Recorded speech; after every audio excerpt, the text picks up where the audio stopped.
A very warm welcome to the dear students of class 11 science.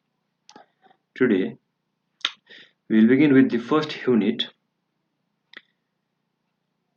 diversity of living organisms, and we start with the first chapter, the living world. Now in our ecosystem, the place where we live, where we survive, all the diverse things on this ecosystem, on this planet, are divided into living and non-living components, or we can say living and non-living things. Now there are certain characters which differentiates living and non-living. For example, we can say that living organisms can grow, they can reproduce sexually, they show metabolism, they have a cellular organization, and most important thing we can say that we the living organism have consciousness. Clear? Now the next important thing is that we have a huge diversity, or let's say biodiversity in the living world. Now what is biodiversity? Now biodiversity is the variety of living organisms which are present in the ecosystem, because we are able to see different species of plants and different species of animals in our ecosystem. So such diversity of species is known as biodiversity. So bio means living, diversity means diverse, different variety of living species. Clear?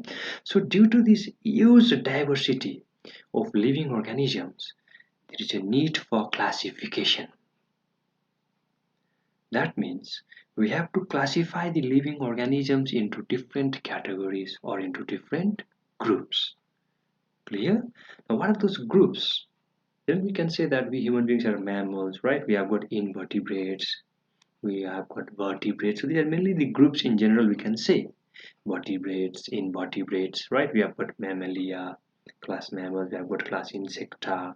Even you have learned about different type of phylums in class 9, like phylum Porifera, Cnidaria, Echinodermata. So these are all the different groups where the living organisms has been classified. So such a system of classification of living organisms is called biological classification.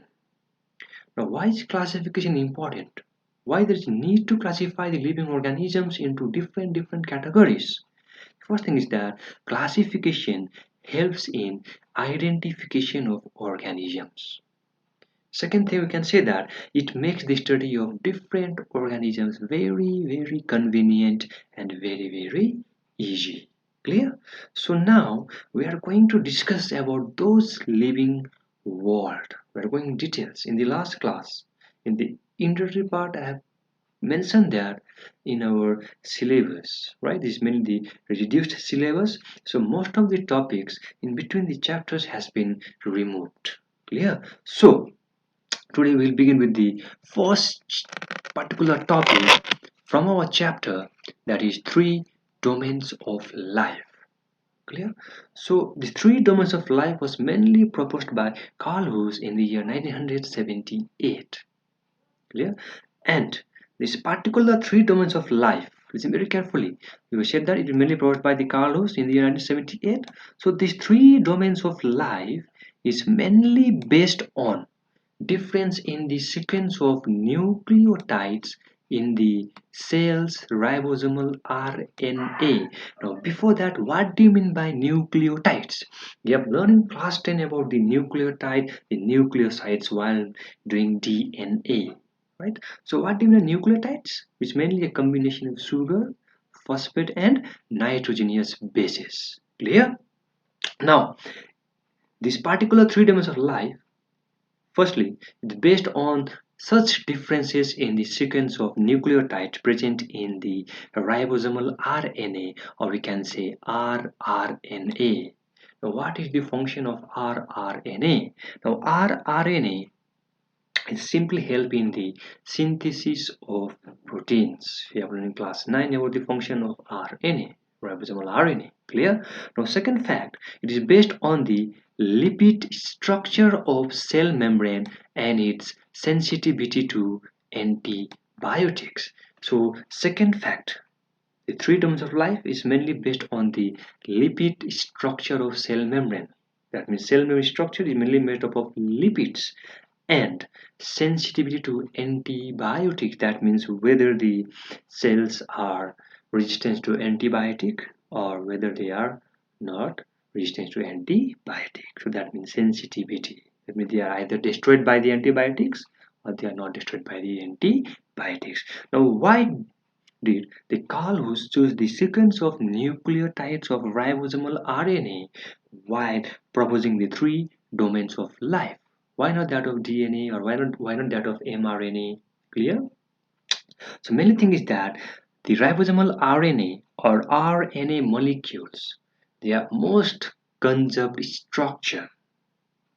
They perform the same function, and similarity and differences in the RNA nucleotide. Let's say RNA means ribosomal RNA. In RNA, nucleotide sequences are a good indicator of relationship among different group of living organisms. That means these RNA have got the similar type of structures. They perform the same functions. So whenever there will be differences in the sequence of nucleotides in the RNA, it acts as the best indicator to find out the relationship between the different group of living organisms. Clear? So that's why Carlos chose the sequence of nucleotides to mainly describe the three domains of life. So now what are the three domains of life as proposed by Carlos? Clear? So now it said that the three distinct domains of organization level. Look over here, there are three distinct domains of organization level, or we can say those three domains mainly evolved in nature from a common archaeal prokaryotic ancestor cells. So that means those three domains which is mentioned by Carlos, they mainly evolved from a common ancestor cells. You can look over here, unknown ancestor. Clear? So there was an unknown ancestor. From this unknown ancestor, the three domains of life was mainly evolved. Now, what are the three domains? The first one you can see over here is the domain Archaea, or we can say Archaebacteria, the first domain. The second domain is bacteria or eubacteria, and third domain is eukarya or eukaryote. So these are the three domains which is mainly proposed by Carl Lewis. Clear? So all of these particular domains have the common archaeal prokaryotic ancestor cells. Okay, so look in the figure number 1.1 in the textbook, you can see over here. So they have got the unknown ancestor, the common ancestors, and from these common ancestors, we can see the evolution of three domain Archaea or Archaebacteria, the domain Eubacteria or bacteria, and the domain Eukarya. Clear? So under the domain Archaea, it's also called the living fossils, the most primitive form. You can see the three examples over here. We'll go into detail one by one afterwards also. So under the archaeal domain, you can see the examples like methanogens, halophiles, thermocidophiles. Clear? Under bacteria, you can see gram-positive bacteria, gram-negative bacteria, cyanobacteria, green non-cellular bacteria, and mycoplasma. And under domain eukarya, you can see fungi, plants, animals, and protists. So these are the three domains of life. Clear? So now we'll go through each domain, and most important thing, you have to remember the characteristic features of each and every domain. And mainly in examinations they will ask you the differences among the three domains. So now we'll first begin with the domain Archaea or domain Archaebacteria. Clear? So first one, you can see over here the first character, it forms a primitive group of bacteria. Now, what does the word primitive means? Pre means earlier, the first form. Kindly mention over there, write it down. The word primitive means the earliest form. Clear? So this domain Archaea or the Archaebacteria, they are the first group of bacteria. So that's why they are also called the living fossils. Clear? Now next thing, number 2 point, you can see over here is that the cell membrane is composed of long branched hydrocarbon chain attached to glycerol. This is very important. Clear? Because when we are going to the differentiation of the three domains, then you have to differentiate them according to the structure of cell membrane, according to the structure of cell wall, and on the basis of antibiotics, whether they are resistant to antibiotics or not. Clear? So number 2 point, when we are going to discuss about the domain Archaea, we'll discuss about the cell membrane.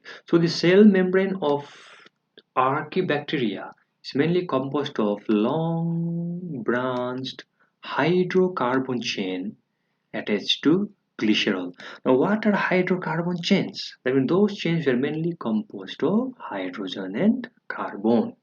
Okay, and such chains, they may be saturated or unsaturated. Now what is saturated hydrocarbon chain? That means over there will be a single bond in between carbon and carbon. If there is double bond or triple bond in a carbon chain, then it is called unsaturated hydrocarbon chain. Clear? Now let's see the structure of a glycerol. Alright, because saying that over there the hydrocarbon chains are mainly attached to the glycerol. Hydrocarbon chain means the chain of hydrogen and carbon. You can see over here long chain of carbon, and you can see over here the hydrogen attached to the carbon chain. Clear? So this is mainly a hydrocarbon chain. Now glycerol part. Now what is mainly glycerol? It is mainly a 3 carbon biomolecule. Please write it down. I'm saying that glycerol is mainly a 3 carbon biomolecule containing hydroxyl group, containing 3 hydroxyl group that function as the backbone of cellular membrane. I will repeat one more time. Glycerol is a 3 carbon biomolecule containing 3 hydroxyl group, and it functions as the backbone of cellular membrane. So in this particular structures, you can see over here, this particular structure, it's mainly the glycerol, where you can see the presence of 3 carbon biomolecule and the presence of 3 OH group, the hydroxyl group. Clear? So it is mainly a glycerol. So this particular part is the glycerol.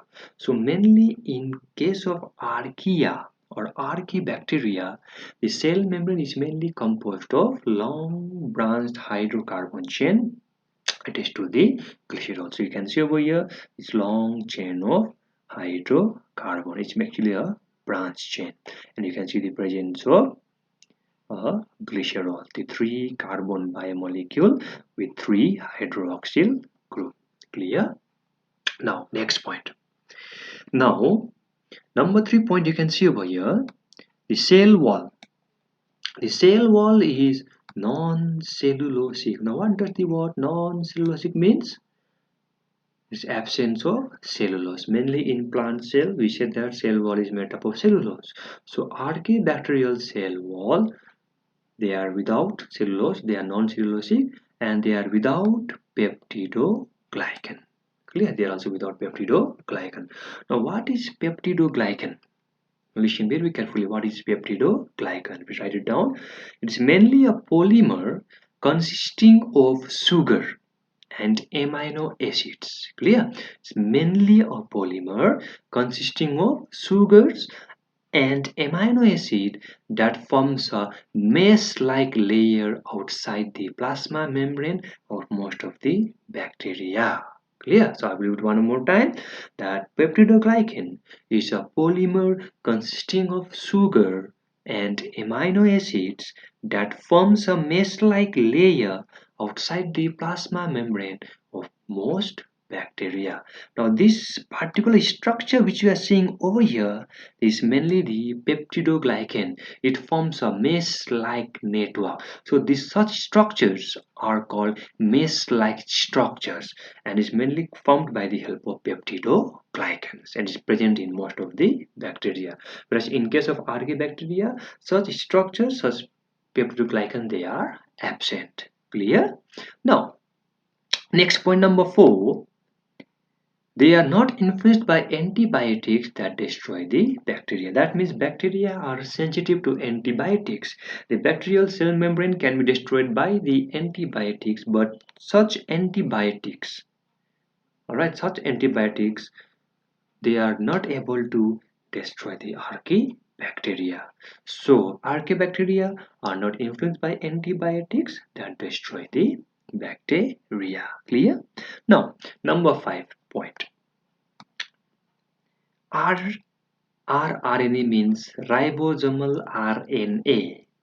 The different sequence of nucleotide is compared to the true bacteria. So the sequence of RNA will be different in case of archaebacteria and the true bacteria. Next one, Archaea lives in the extreme environmental conditions. Clear? So there are a few examples like methanogens, the methane producing archaebacteria.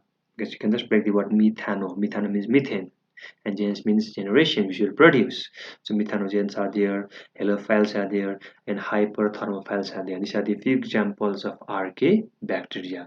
Now in our present syllabus, there is no need to go in details about methanogens, halophiles, and hyperthermophiles. Clear? It has been removed from the syllabus. So just we have to go with the characters of domain Archaea or archaebacteria. Kindly remember all those points because afterwards, alright, because when you finish domain Archaea, domain bacteria, and domain Eukaryote, you have to differentiate between the 3 domains. And while such differentiation, going for the differentiation of 3 domains, such characters should be memorized. Clear? Now, let's go to the next one, domain bacteria or the domain Eubacteria.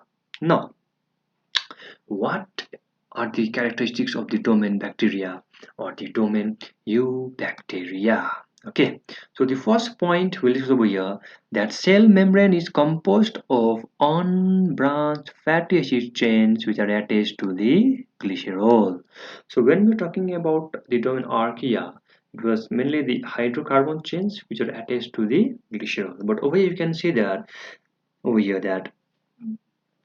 the cell membrane of the domain bacteria or Eubacteria is mainly composed of unbranched fatty acid chains which are attached to the glycerol.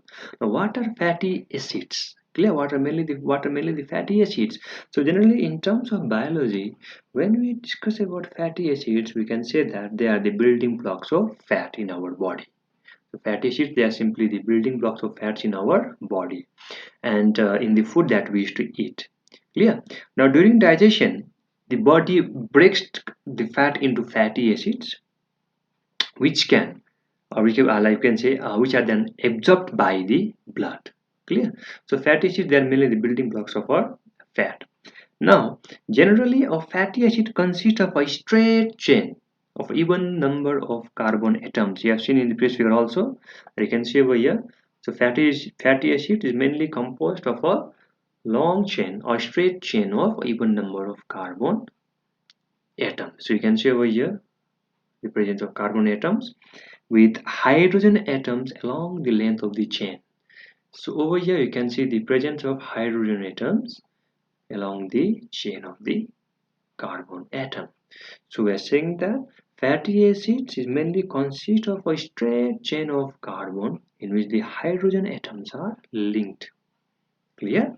And most important thing is that at the end of the carbon chain, okay, within the end of the chain, carboxyl group, that means COOH group are present. So mainly in fatty acids at the end of the chain, carboxyl group COOH group are present, and it is this particular group that makes it a acid. Okay, so hydrocarbon chain, is mainly the chain of carbon hydrogens. We mentioned mainly a hydrocarbon chain. So fatty acids are a long chain of carbon in which the hydrogen atoms are linked, and at the end of the chain, carboxyl group is present, which provides the acidic nature to the fatty acids. Clear? But actually, generally, these fatty acids are the building blocks of the fat. Clear? And whenever you used to go for digestions, whenever you are taking the food particles or the food materials, mainly those fats will be mainly been broken down into fatty acids, which will be absorbed by the bloods. Clear? So determined bacteria, the cell membrane is mainly composed of unbranched fatty acid chains which are linked or that is to the glycerol. Right? What are glycerols? We mainly composed of 3 carbon atoms becoming 3 hydroxyl group. We have mentioned that thing. Now number 2 point. Cell wall is formed of peptidoglycans. Now these peptidoglycans, they were absent in domain Archaea, whereas in case of bacteria, cell wall is mainly composed of peptidoglycans. Now most important thing, point number 3, bacteria are sensitive to antibiotics. That means the bacterial cells are mainly destroyed by the antibiotics. They are not resistant to antibiotics. That's why whenever we are to suffer from bacterial infections, we are mainly prescribed by the doctors to take the antibiotics. Why? Because antibiotics, they used to work against the bacteria. They used to destroy the cell membrane of the bacteria, or they used to inhibit the formation of cell membrane in bacteria. So bacterial cells are sensitive to antibiotics. Next one, number 4 point is very important now. Naked DNA molecules lies in the cell cytoplasm. Now what does this mean? Now we'll look at the figure over here. You can see over here this bacterial cell. Clear? Now over here the naked DNA means when we are talking about the eukaryotic DNA. Clear? When we talk about the eukaryotic DNA, we have got nuclear membrane. You have heard of nucleus, right? Within the nucleus, we will find the chromosomes. So chromosomes in case of eukaryotes, they are present inside the nucleus, which are covered by the nuclear membrane. Clear? But in case of bacteria, true nucleus is absent. Nucleus is without nuclear membrane. As in case of eukaryotes, we will find a well-defined nucleus. The nucleus covered by nuclear membrane. But over here, in case of bacterial DNA, well-defined nucleus is absent. We don't find nuclear membrane. And in such cases, the chromosomes, look over here, the chromosomes will be freely floating in the cytoplasm. These are the cytoplasmic part. Clear? These are the cytoplasmic part. And within the cytoplasmic part, we will see the presence of chromosomes. So such chromosomes or DNA are called naked DNA. And the structure generally is called the nucleoid. Nucleoid. Nucleoid. Clear? So mainly in case of bacterial cells, we will find the naked DNA, or those chromosomes which are freely present in the cell cytoplasm. Clear? Point number 5.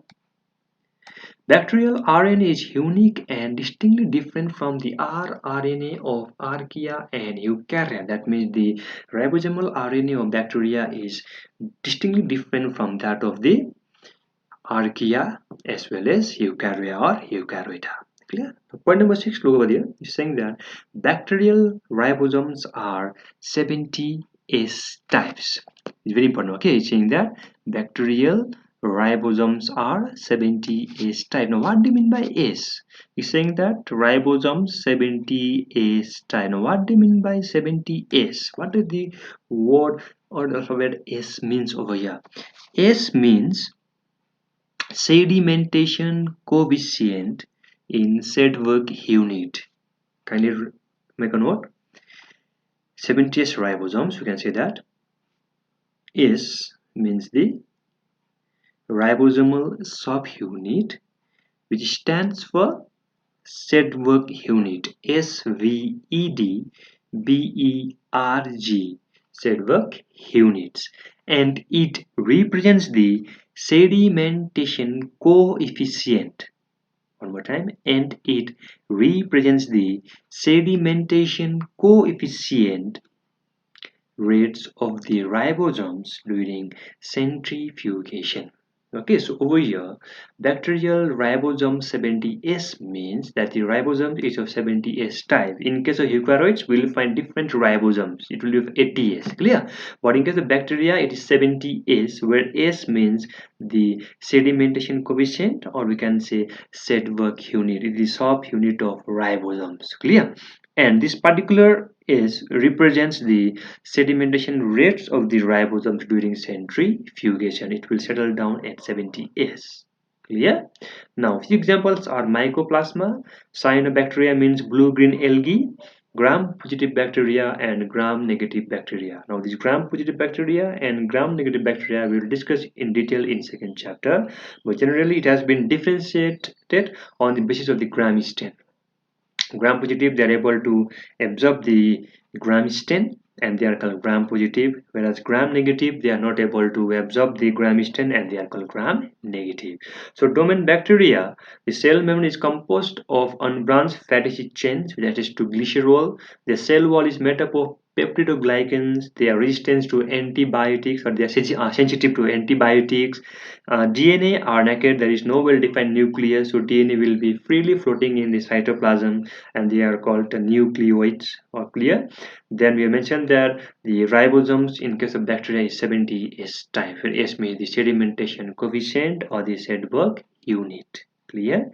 Now next domain number 3 is the domain Eukarya or domain Eukaryote. Okay, so we'll discuss with the next domain Eukarya or domain Eukaryote. So we have got eukaryotic organizations. We also are eukaryotes. Now let's go with point number 2. Cell membrane is composed of trilaminar protein lipid protein layer. Tri means 3 layer. So cell membrane is mainly composed of 3 layers: protein, lipid, and protein. Now what does the structure looks like? Look over here. So you can see over here the structure is the protein, even this is the protein. Okay, this particular one is the lipid. Clear? These are the lipids. So you can say that the cell membrane, you mentioned that cell membrane is composed of trilaminar protein lipid protein layer. So just look over here, protein lipid protein layer. So it's called trilaminar protein lipid protein layer. Clear? So protein is there in the upper layer, then you have got lipid second layer, and the third layer you have got protein. It is called trilaminar protein lipid protein layer. Clear? Now next one, cell wall is absent in animal cell but present in plant cells. This is very important because we all know that in case of plant cells we will find the cell wall, but such cell walls are absent in case of animal cells. Clear? So cell wall is absent in animal cells but present in plant cells. Peptidoglycans are absent. Next one, point number 4, they are resistant to traditional antibiotics. So eukaryotes are resistant to antibiotics. Hereditary material is formed of nucleoprotein fibers composed of DNA and the basic protein called histone. That means in case of eukaryotes, the DNA, we can say, okay, the material, the DNA is mainly composed of nucleoprotein along with the basic protein, that is histone. And I will tell you over here, in the figure, the structure of a eukaryotic cell. This one is the nucleus part. Clear? So within the nucleus you will find the long thread-like structure. This thread-like structure, okay, this particular thread-like structure, they are called chromatin network or chromatin fiber, which will form the chromosomes. And this particular structure around the nucleus, they are called nuclear membrane. Okay, this structure they are called nuclear membrane. Now in case of eukaryotes, the DNA is well packed within the nucleus. That means the DNA is packed within the nucleus by the help of a certain basic proteins. And the name of those proteins that will help in the packaging of DNA, inside the nucleus, in case of eukaryotes, are known as histone proteins. Whatever protein? Histone proteins. Even here learning class 10 that histones are the basic proteins which will help in the packaging of DNA inside the nucleus in case of eukaryotic cells. In case of bacteria, there was no nuclear membrane. As a result, the DNA was freely floating in the cell cytoplasm. The chromosomes was freely floating in the cell cytoplasm. But in case of eukaryotes, we have got well-defined nucleus. That's why the chromosomes or the DNA are present within the nucleus and they are in association with the basic protein called the histone protein. And histone protein will help in the packaging of DNA molecule. Clear? Let's look in the case of prokaryotes over here. We don't have such well-defined nucleus. There is no well-defined nucleus. So over here, the chromosomes or the DNA will be packaged in a structure known as nucleate. Nucleate. Nucleate. Clear? Now, next one. Ribosomes are of ATS type. Now, in case of bacteria, it was 70S type. S means Sedgwick unit or sedimentation coefficient. Okay, so 80S types. Ribosomes in case of eukaryotes, it's 70S types, which refers to the sedimentation coefficient in Sedgwick unit because these 80S ribosomes they sediment faster than the prokaryotic 70S ribosomes. Clear? So can you remember 80S ribosomes? Over here, the word alphabet S means the Sedgwick unit or the sedimentation coefficient, and therefore when we compare the 70S ribosomes of bacteria or eubacteria and the 80S of eukarya or eukaryota, the 80S ribosomes will sediment at much faster rate than the prokaryotic or the eubacteria 70S type.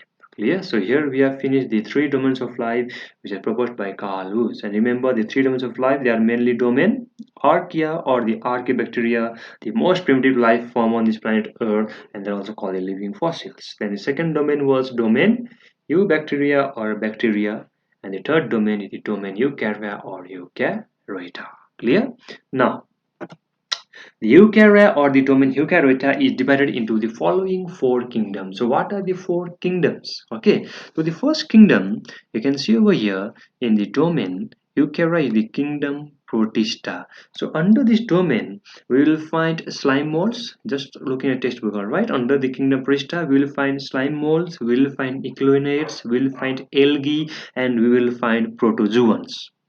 Under the kingdom Mycota, we will find phycomites, zygomycetes, ascomycetes, basidiomycetes, and deuteromycetes. Just checking your textbook. Clear? In the kingdom Plantae, we will find the different plants. Like we can see, we will find bryophytes, pteridophytes, we will find gymnosperm and the angiosperm. You know what is gymnosperm, angiosperm? Gymnosperm means non-flowering plants, and angiosperm means the flowering plants. The last one is the kingdom Animalia, which includes all the animals. So these are the four kingdoms under the domain Eukarya or Eukaryota. Hope it's clear for you. So here we have finished the three domains of life. Now we'll next discuss about taxonomy. Alright, we are going according to the syllabus. So next one we'll talk about the taxonomy, because in between I have mentioned you that most of the topics has been removed, right? It is a reduced syllabus. So next one, the next topic in the syllabus is taxonomy. Now what is taxonomy? If you remember, we mentioned that during classification we have to classify the different living organisms into different groups or into different categories, right? So such process of classification of living organisms into different categories, into different group or different taxa is called taxonomy. Yes, what taxonomy? The process of classification of living organisms into different categories or taxa or group is called taxonomy. So how are we classifying living organisms?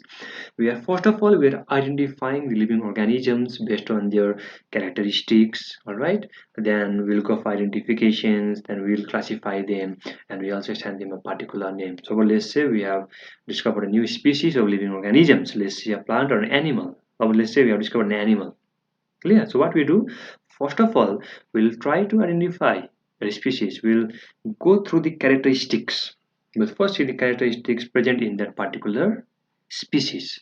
Then after that we will identify the species, then we'll classify it that this particular species belong to this particular phylum. Clear? Then after that we'll give it a particular name. Assigning the name to a living species is known as nomenclature, because when we discover the species we have to assign a particular name, scientific name to the species. So such a process where we are giving a particular name to the living species is known as nomenclature. Clear?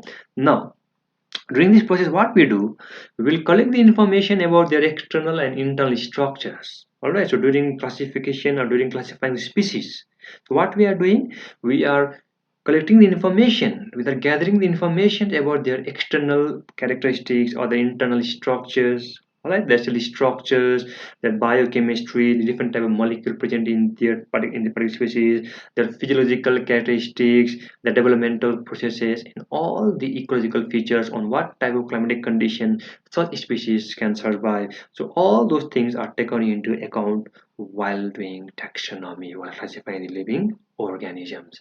And why are we doing so? In order to find out the similarities and differences among the different groups of living organisms. So during taxonomy, what are we doing? We are classifying living organisms into different groups or into different taxa. Clear? And we are doing it by identifying the characteristics, by looking at their external features, internal structures, their cell structures, their physiological behavior, all right, the place or the habitat where they are present, where they can survive, and also studying their biochemical analysis or studying their chemical features. Clear? So this comes under taxonomy. So under taxonomy we are going to discuss few important terms. First one is numerical taxonomy or phonetics. The name suggests numerical means number, right? Means the word numerical means number. The thing that's striking in the mind is that numbers. So over here, numbers are being assigned to the characters. So look over here. In case of numerical taxonomy, it is based on the use of computers for all the observable characteristics. So in case numerical taxonomy is we are assigning a particular number and a particular code for the characteristics. Clear?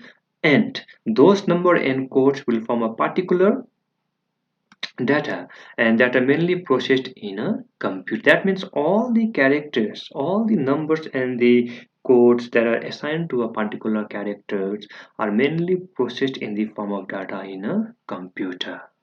So all the characters are given equal weightage, and at the same time hundred of characters can be considered. For example, let's say we are saying that in numerical taxonomy we are assigning a particular number and codes to a particular characteristics, and that will be stored in the computer in the form of data. Clear? For example, let's say we are going to observe a specimen of a flower. Clear? We are going to observe a flower. Now we'll mention the first character. Let's say we are going to talk about the flower. We'll give the character number 1. Let's say stamens. The male part of flower will give number 1. Stamens number 1. Now the code has to be assigned. Now code can be given in the form of alphabets A, B, C, D, and E. So for the stamens we are given number 1. Code can be given in the form of A, B, C, D, and E. Now code A, let's say whether stamens are free or they are fused. Alright, so that way free A, number B code fused. So in this way we can make a list of codes from A to Z. So number 1 I have given that, and we are observing the flower, we are observing the stamens. So stamens we are assigning number 1, and for that number 1 character stamens we are giving the code A, B, C, D, E. So in the A I mentioned that I can mention free stamens. In the code B I can mention that stamens are fused. Clear? Number C, are they in bundles? So like that way we can assign a particular code to a particular number. So in this way all the characters will be given equal weightage. A particular data will be generated, will be created, and it will be stored in the computer. And in the present scenario, this numerical taxonomy play an important role in classification of species. Clear? Because the large number of data are generated, and such data can usually be stored in the computer. So that's why the numerical taxonomy or phonetics play an important role in the present scenario where the computers are being used. Clear? Next one is cytotaxonomy. Now, what does the word cyto mean? Just try to break the word. Cyto, C-Y-T-O. Sorry, cyto, C-Y-T-O, cyto. The word cyto means cell. Clear? The word cyto means cell. So over here, cytotaxonomy deals on the basis of cytological relationship in number. That means it depends on the structure and the behavior of the chromosomes. That means overall in cytotaxonomy we are dealing with the structure of a cell, the number of chromosomes present in a living organisms. For example, we human being, we have got 46 number of chromosomes. It is one of the characteristic features. Clear? Similarly, other species, they may have 48 number of chromosomes, they may have 44 number of chromosomes. Clear? So each and every chromosome number are unique to a particular species. Then we can see the structure of the chromosomes, which we'll talk in details afterwards, because depending on the position of the centromere, we have got different types of chromosomes. We have got metacentric, soft metacentric, okay, telocentric, ecocentric. When we talk about the metacentric chromosomes, in metacentric chromosomes mainly, suppose this is the centromere part, okay, then mainly in the center we'll find the chromosome. So they can say that the centromere part, and these are the two chromatids. We can say this is metacentric. And when we talk about soft metacentric, the centromere just lies to the center of the chromatid, like this way. Clear? Then even we can say we have got telocentric and ecocentric, where we can find that one particular chromosomes will be very close to the tail regions. So like this way, one will be very short chromatids, other will be longer chromatids. Then tail, almost the tail or this particular chromatids will be absent in case of heliocentrics. So when we talk about the structure of chromosomes, generally we find a centromere. Then what we can find is that we will find the presence of chromatids. So like this way, even in fact you have learned in class 10 also about the structure of chromosomes, so I'm just making it over here. So like this way we will find the chromosomes. Now, when we talk about the process of cell division, these particular daughter chromatids, they will separate and start moving towards the opposite poles. Am I right? So this is mainly the structural behavior of the chromosomes. Clear? So the number of chromosomes, whether it is 46, 44, 42, or whether it is the shape of these chromosomes, whether it is metacentric, submetacentric, telocentric, or ecocentric, all those features of the cells, all those features of the chromosomes are utilized during classification under the cytotaxonomy. Clear? So cyto means cell. So over here, the classification of the taxonomy is simply based on the number of chromosomes, structure, and the behavior of the chromosomes. Behavior means that the daughter chromatids will separate during cell division and start moving towards the opposite poles. Clear? Next one is chemotaxonomy. Now, what does the word chemotaxonomy means? Chemo means chemicals. Clear? And these particular features can be used while classifying the plants also, because in plants we can find different types of chemicals. There can be resins, right? There can be gums, GMS gums, and even there are certain plants which produce nectars, the scent. Clear? So those are mainly the chemicals which are present on a plant, and those particular features, characters can be used for the classification of plants. Okay, so it is based on the similarities in chemical constituents of organisms and the basic similarities in various chemical reactions. So many similarities and relationships have been put forth by studies on DNA, sequencing, and chemical nature of proteins. Simply we can say that chemotaxonomy simply deals with the types of chemicals present in a particular living organism. So when we are talking about the plants, then the plants contain different types of chemicals, right? It contains resins, gums, it contains nectar. So such characters can be utilized during the process of classification, so during taxonomy. And when such taxonomy are based on the chemicals analysis present on the plant, then it is known as chemotaxonomy. So in today's class, we have learned about the three domains of life: domain Archaea or Archaebacteria, domain bacteria or eubacteria, and the third domain Eukarya or the domain Eukaryote. And under the domain Eukaryote, we have learned the four kingdom Protista, kingdom Mycota, kingdom Plantae, and the kingdom Animalia. Then we have learned about the process of classification of living organisms, which is taxonomy. Then we have learned about the different type of taxonomy, like certain terms for there. We learned about numerical taxonomy or phonetics, and we have learned about cytotaxonomy and the chemotaxonomy. So this much for today. See you in next class. We'll be with the new topic in the next class. Thank you.